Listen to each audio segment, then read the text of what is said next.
drivers are forcing other drivers off the track and taking the 5-second penalty because it's worth it because the other driver was holding them up so much. So then drivers are now complaining that the penalties aren't severe enough. But what people were saying, I agree with that actually. Yeah, because it's like it's not really a penalty if you know you like just like let's say, do you remember in Saudi when Magnussen was like holding everyone up and then Hulkenberg got points? Yeah, it's like what if if someone to be fair, he just took like people could have just dived down the inside, taken the penalty, driven off, they would have gained more than 5 seconds and then got the points or something. And it's been done before by drivers, like George Russell's done it and stuff like that. So how would you combat that? So they were thinking of and this is something that's in MotoGP. It's called a long lap. So on a specific lap, let's say you had the old Spanish layout, and you got a new layout with the fast corner. What happens if for the long lap you have to take the slow chicane and go through? Okay.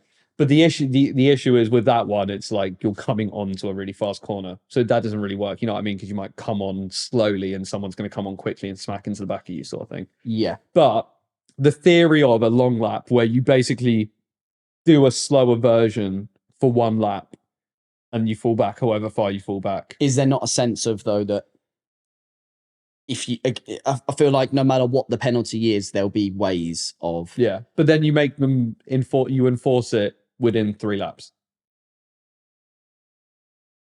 Okay. And you just got to do the slow lap. And then slow lap adds a certain delta to the total lap. Yeah, the difficulty is you could cause an accident. You could. And a driver, has to come out and has to forfeit the race or whatever you call it.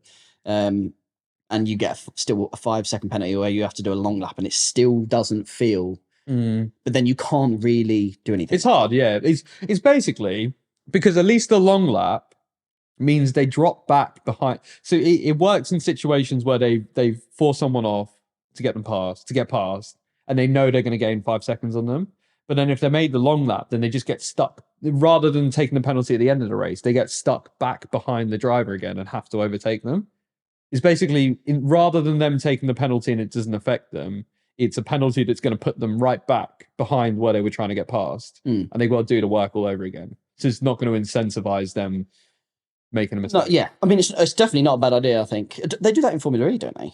Yes, they do in Formula E. But I swear that's not for like...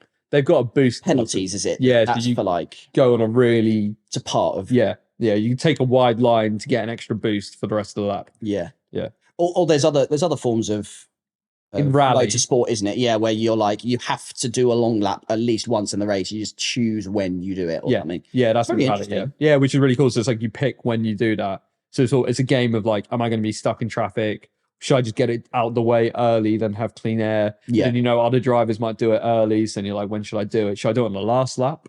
If you're leading for the whole thing, yeah. So it is interesting. I think the long lap thing could happen just generally anyway. Like you could do that in Formula One anyway. I feel like you don't necessarily need to do that as a penalty. Yeah. But you could implement both. So you could go, right, we're going to do long laps this year. You have to do one long lap every race. That's great, but you can do it whenever you want. If you have a penalty, you have to do an additional one. Yeah. I mean that's. Make things quite interesting, I think.